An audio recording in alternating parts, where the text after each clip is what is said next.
Assalamualaikum warahmatullahi wabarakatuh. Perkenalkan, di sini kami dari kelompok 2. Di sini kami akan membahas hasil diskusi kami terkait argumen deduktif 2 mengenai logika kebenaran fungsional.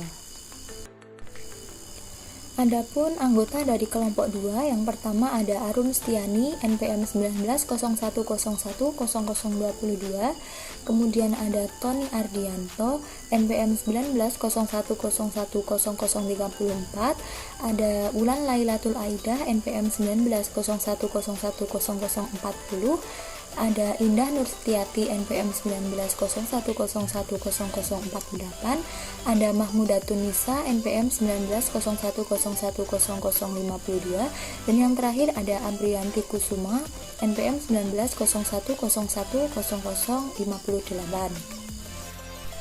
Langsung saja, yang pertama kami akan membahas tentang logika kalimat. Logika kalimat adalah salah satu dasar yang mendasari logika simbolik modern yang penting dalam bidang intelektual seperti himpunan dasar matematika, model listrik pada komputasi digital, serta berguna sebagai alat analisis sebuah argumen. Dalam bab ini dibahas mengenai tabel kebenaran dan simbol kebenaran fungsional. Dalam tabel kebenaran dan simbol kebenaran fungsional dibagi menjadi dua, yaitu variabel klaim dan simbol fungsi kebenaran. Nah, yang pertama yaitu variabel klaim. Variabel klaim sendiri adalah sebuah klaim yang dilambangkan dengan huruf kapital atau huruf besar untuk menyatakan istilah dalam klaim kategorikal. Nah, di sini fungsinya adalah untuk menyatakan kata tidak dan atau baik seterusnya untuk memenuhi klaim tersebut dan dapat dihubungkan untuk menghasilkan klaim majemuk yang lebih sederhana. Nah, untuk mempelajari variabel klaim digunakan sebuah tabel kebenaran yang disebut dengan meja kebenaran. Nah, meja kebenaran di sini dapat diartikan bahwasanya P itu adalah klaim. Nilai P ini bisa benar atau true yang dilambangkan dengan T, dan bisa juga salah atau false yang dilambangkan dengan huruf F. Baik, yang selanjutnya ada macam dari rumus tabel kebenaran. Yang pertama ada negasi atau sering disebut dengan not P. Nah, di sini pada kolom bagian kiri menyatakan klaim kebenaran yang mungkin terjadi pada P, dan kolom sebelah kanan menyatakan nilai kebenaran yang mungkin terjadi pada not P berdasarkan nilai dari P. Contohnya, P yaitu Parker ada di rumah menjadi negasi P yaitu Parker tidak ada di rumah. Dari hal ini kesimpulannya berarti Parker tidak ada di rumah. Kemudian jenis yang kedua yaitu mengenai konjungsi. Nah, konjungsi di sini adalah klaim majemuk yang dibuat dari dua klaim yang lebih sederhana. Konjungsi dikatakan benar jika kedua klaimnya benar. Contohnya, Parker ada di rumah dan Moore sedang bekerja.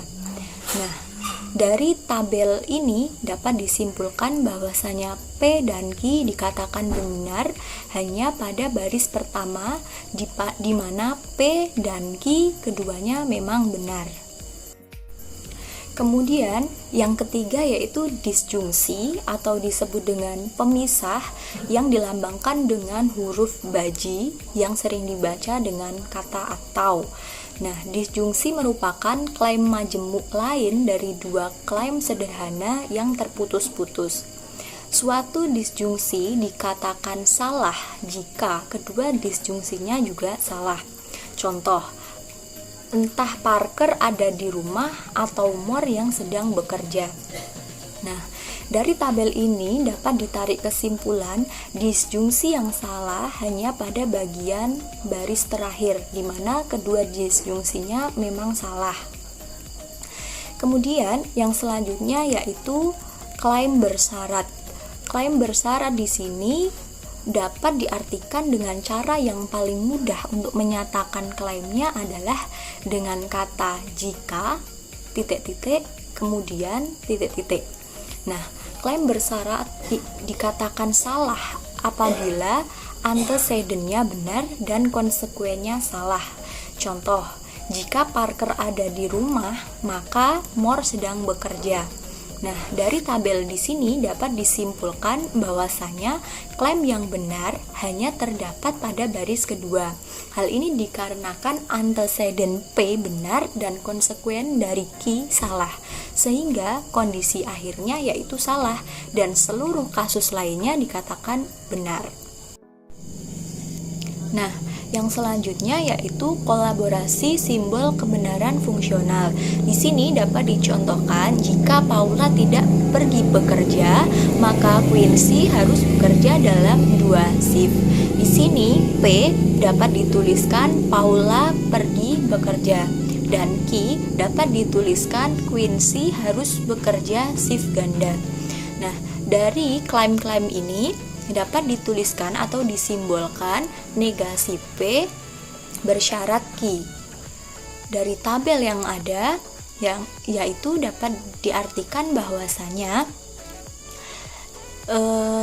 negasi P dan bersyarat Q salah di baris terakhir karena antecedent dari negasi P itu benar dan konsekuensi dari Q itu adalah salah.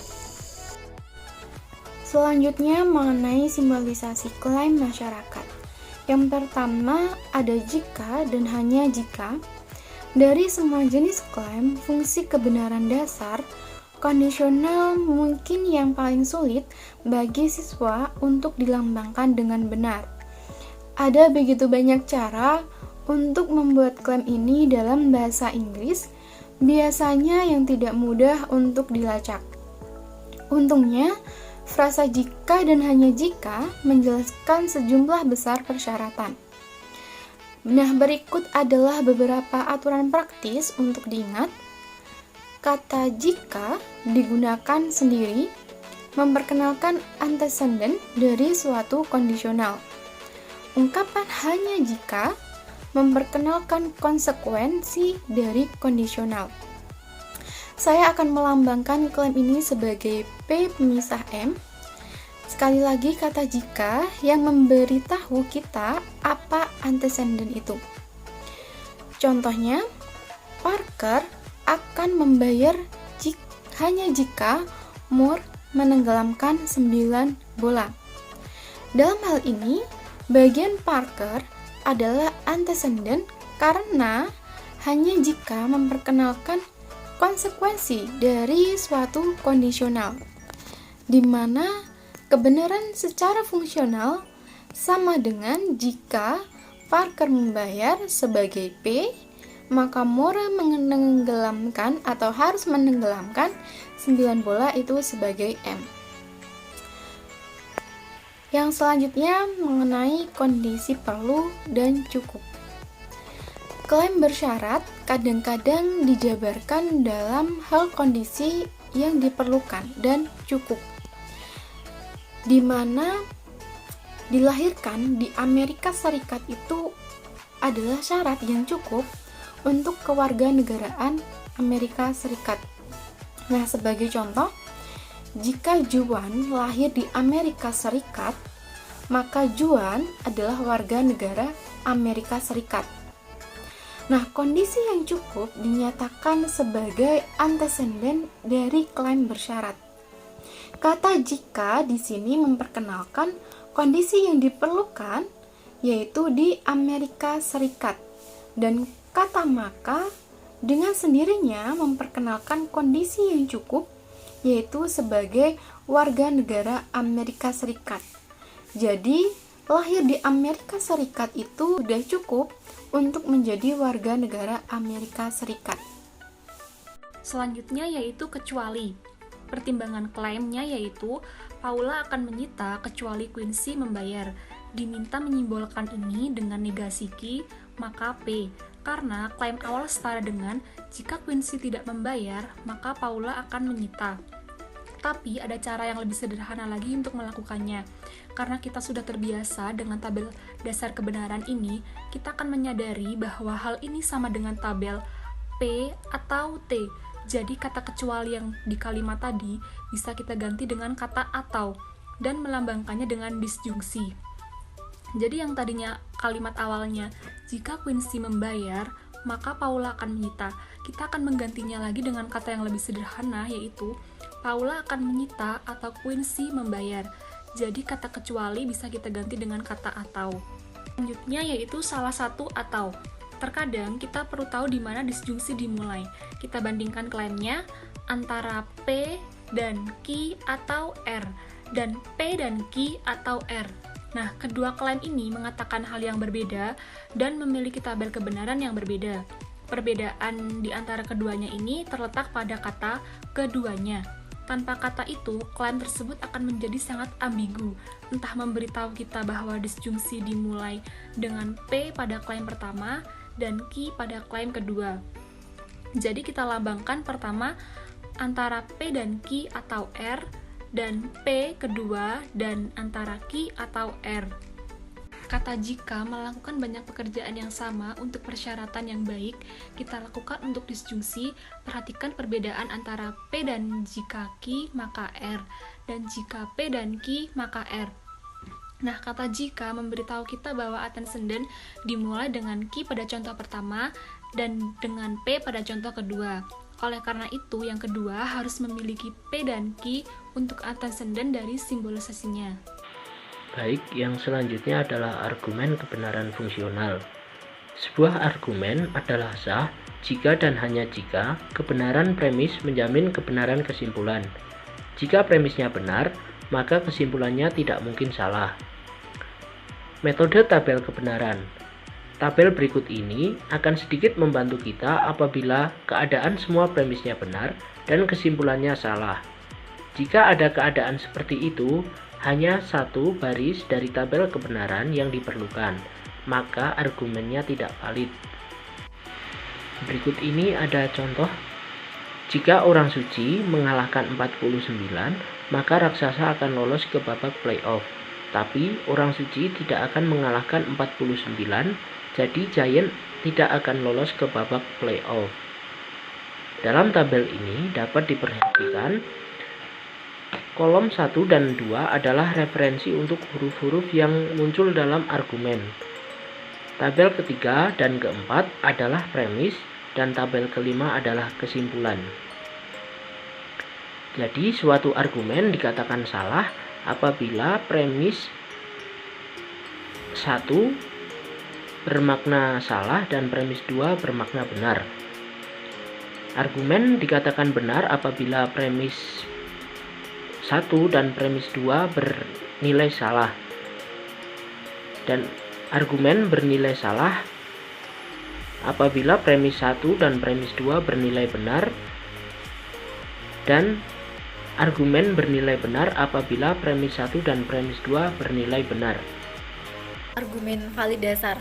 Argumen pola apapun P bersyarat Q, P, Q. Jika memiliki kondisional di antara premis dan jika antecedent dari kondisional itu muncul sebagai premis lain, maka dengan modus ponen konsekuensi dari kondisional mengikuti dari kedua premis tersebut. Klaim yang tidak terlibat harus berupa huruf sederhana yang berdiri sendiri, akan tapi tidak ada bedanya jika sebagai ganti P memiliki suatu yang lebih rumit seperti P atau R selama pernyataan majemuk itu muncul di mana-mana bahwa P muncul dalam pola tersebut. Sebagai contoh, P atau R bersyarat Q sebagai premis, P atau R sebagai premis, Q dari premis dengan modus ponen. Jika bersyarat apapun pada baris deduksi dan jika memiliki antecedent dari kondisional tersebut pada baris lain, maka dapat dituliskan konsekuensi dari kondisional tersebut pada baris yang lebih baru. Dustolan atau MT. P bersyarat Q, negasi P jika memiliki klaim bersyarat sebagai satu premis dan jika salah satu premis yang lain adalah negasi dari antecedent kondisional tersebut sebagai baris baru dalam deduksi. Argumen berantai aturan memungkinkan untuk mendapatkan kondisional dari dua yang sudah memiliki antecedent salah satu kondisional sama dengan konsekuensi yang lain. P atau Q, negasi P atau Q, negasi Q, dari disjungsi dan negasi satu disjungsi lain dapat diturunkan. Slide selanjutnya mengenai aturan grup 2 kesetaraan fungsi kebenaran. Aturan ini berbeda dengan aturan grup 1. Pertama, mereka diekspresikan sebagai persamaan fungsional kebenaran. Ini berarti bahwa mereka masing-masing berbentuk dua jenis simbolisasi yang memiliki tabel kebenaran yang sama. Perbedaan utama dari keduanya adalah aturan ini dapat digunakan pada baris. Jadi, jika kita memiliki konjungsi dalam deduksi dan kita memiliki aturan grup 2 yang mengatakan salah satu konjungsi setara dengan sesuatu yang lainnya. Berikutnya adalah gandakan negasi. P bersyarat Q atau R dan P bersyarat antara negasi Q atau R. Aturan ini menjamin bahwa Q atau R dan negasi gandanya setara. Hal ini pada gilirannya menjamin bahwa P bersyarat Q atau R dan P bersyarat antara Q dan R setara. Yang selanjutnya ada aturan pergantian atau COM. Aturan ini hanya memungkinkan konjungsi atau disjungsi untuk dibalik, sehingga konjungsi atau disjungsi terjadi dalam urutan terbalik, seperti P bersyarat Q atau R, P bersyarat R atau Q. Aturan selanjutnya adalah implikasi atau IMPL. Aturan ini memungkinkan kita mengubah kondisi kondisional menjadi disjungsi dan sebaliknya, seperti P bersyarat T, disjungsi P, atau